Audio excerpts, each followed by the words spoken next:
Hi my dear aspirants, మీకు ఈరోజు civil services ఎగ్జామినేషన్లో ది హిందూ పేపర్ అనే డైలీ పేపర్ గురించి దాన్ని ఎలా చదవాలో వివరిస్తాం ఫ్రెండ్స్. చాలామంది మిత్రులు అసలు హిందూ పేపర్లో మనం ఏ విధంగా ఐడెంటిఫై చేయాలి, ఇంపార్టెంట్ పాయింట్స్ ఏ విధంగా ఐడెంటిఫై చేసుకోవాలనేది చాలామంది అడుగుతున్నటువంటి ప్రశ్న. కాబట్టి ఈరోజు మీకు తప్పకుండా వివరిస్తాం ఫ్రెండ్స్. ఇది మనకు మార్కెట్లో విడుదలయ్యే daily news paper the Hindu. ది హిందూలో మనకి ఇక్కడ మెయిన్ పేపర్లోనే బాక్స్ ఐటమ్స్ ఇస్తారండి. ఈ బాక్స్ ఐటెంలోనే మనం దాని యొక్క ప్రాధాన్యతను తప్పకుండా గుర్తించవచ్చు. మామూలు న్యూస్ అయితే మనం ఒక ట్రిక్ పెట్టి కూడా సరిపోతుంది, కానీ ఎడిటోరియల్ బాక్స్కి మాత్రం తప్పకుండా మనం టిక్ చేసుకోవాలి. ఈ ఎడిటోరియల్ బాక్స్లో మనకి ఏదైతే టాపిక్ ఇస్తున్నారో అది ఎడిటోరియల్ పేజీకి వెళ్ళి చదువుకోవాలి. ఎడిటోరియల్ పేజీ మాత్రం తప్పకుండా చదవాలి. అలాగే ఇంకా ఏమైనా ముఖ్యమైనటువంటి అంశాలు ఏమైనా ఉన్నాయా అని ప్రతి హెడ్డింగ్ని చూస్తూ వెళ్ళాలి, ప్రతి హెడ్డింగ్ని చదవాలి.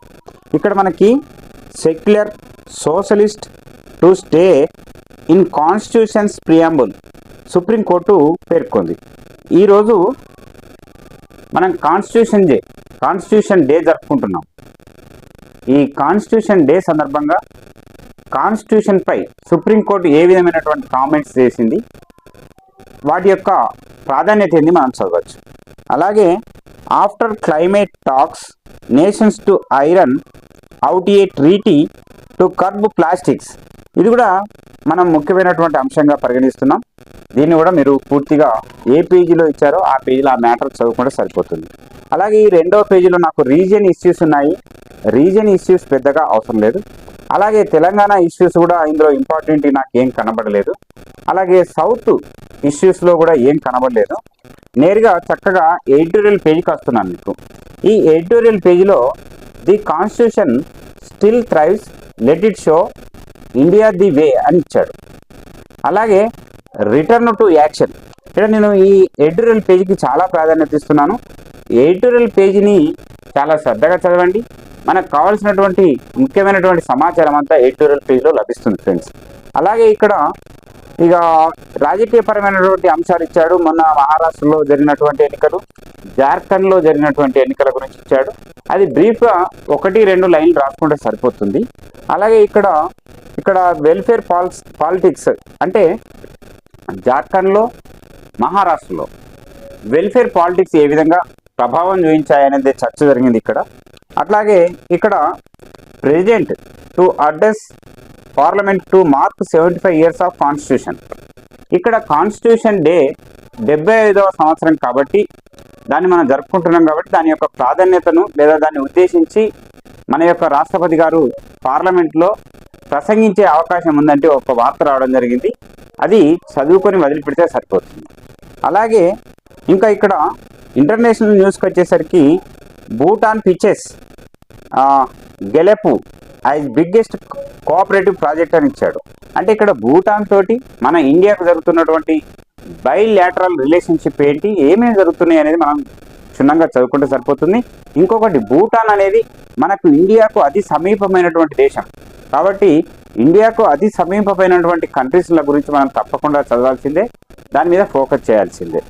అలాగే ఇంకా బిజినెస్ సంబంధించి ఇక్కడ ముఖ్యాంశాలు అయితే ఏం లేవు, కానీ అప్పుడప్పుడు బిజినెస్ సంబంధించినటువంటి ముఖ్యాంశాలు కూడా మనం చదవాల్సినటువంటి అవసరం ఏర్పడుతుంది. అలాగే ఇక్కడ వరల్డ్కి సంబంధించినటువంటి ఇష్యూస్ మనం చూసినట్టయితే UK United Kingdom sees generational mission in the Indo Pacific అన్నాడు.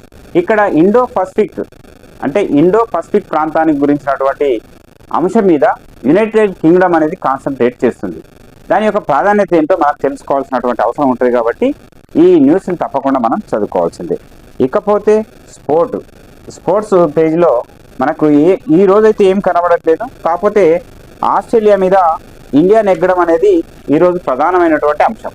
కాబట్టి మిత్రులారా, ఈ విధంగా పేపర్ని మినిమం ఒక 5 నిమిషాలలో మొత్తం కంప్లీట్గా చివరి పేజీ వరకు తిరిగేసి మనకు కావాల్సినటువంటి ముఖ్యాంశాల కింద అండర్లైన్ చేసుకొని తర్వాత నెమ్మదిగా ప్రతి అంశాన్ని ప్రాధాన్యత అంశాల వారీగా చదువుకుంటూ మీరు చదివేటప్పుడే బుల్లెట్ పాయింట్స్ కింద అండర్లైన్ చేసుకొని ఆ బుల్లెట్ పాయింట్స్ ఏవైతే ఉంటాయో ఒక ఇష్యూకి సంబంధించిన కనీసం ఒక 10 పాయింట్స్ మీరు రాసుకున్నట్టయితే 10 to ఒక్కొక్కసారి 15 దాని ప్రాధాన్యతను బట్టి మీరు పెంచుకోవాల్సినటువంటి అవసరం ఉంటుంది ఫ్రెండ్స్.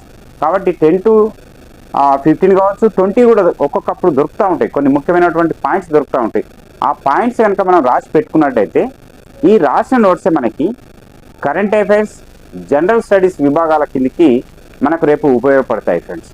ముఖ్యంగా యూపీఎస్సీ సివిల్ సర్వీసెస్ ప్రిపేర్ అయ్యే పిల్లలు హిందూ పేపర్ చదవడం వల్ల మీకు ఏమేమి దొరుకుతాయి, ఏమేమి లభిస్తాయి, లేదా ఏమేమి మనం అభివృద్ధి చేసుకోవచ్చు అంటే ముఖ్యంగా వొకాబులరీ అభివృద్ధి చేసుకోవచ్చు, గ్లోజరీ అభివృద్ధి చేసుకోవచ్చు, టర్మినాలజీ అభివృద్ధి చేసుకోవచ్చు.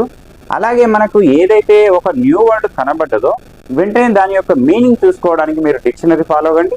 అలాగే దానికి సమానమైనటువంటి అర్థాన్ని ఇచ్చే పదాలు మనం సినానిమ్స్ అంటాం, ఆ సినానిమ్స్ కూడా రాసి పెట్టుకోండి. ఎందుకంటే ఒక్కొక్కసారి మనం మెయిన్స్ రాసేటప్పుడు ఆ సరైనటువంటి పదం మనకు గుర్తుకు రాకపోవచ్చు. దాని సందర్భంలో దాని ప్లేస్లో మనం సినానిమ్ని వాడుకున్నట్టయితే మనకు అక్కడ వర్డ్ ఫ్రేమింగ్ అనేది చాలా చక్కగా ఉంటుంది, ఈజీగా ఉంటుంది. కాబట్టి ఫ్రెండ్స్, మీరు హిందూ పేపర్ని తప్పక చదవండి. హిందూలో ముఖ్యంగా ఎడిటోరియల్స్, అలాగే ఇంటర్నేషనల్ అండ్ నేషనల్ ఇష్యూస్ మాత్రం మీరు తప్పకుండా ఫోకస్ చేయాల్సిందే. కాబట్టి మిత్రులారా, మీరు హిందూ పేపర్కి సంవత్సరం చందా కట్టండి. అందులో వచ్చేటటువంటి ముఖ్యమైనటువంటి ఎడిటోరియల్స్ ఏవైతే ఉన్నాయో మీరు ఫైల్ చేసుకోండి. ఒక్కొక్కసారి హిందూ నుంచి నేరుగా ఎస్ఏల రూపంలో అడిగినటువంటి సందర్భాలు కూడా మనకు కనబడినాయి. కాబట్టి మిత్రులారా, మీరు హిందూ పేపర్ని చక్కగా ప్రాక్టీస్ చేసుకోండి, చదవండి. మీకు అన్ని రకాలుగా యూపీఎస్సీలో లాభం చేకూరుతుంది. Thank you my dear friends.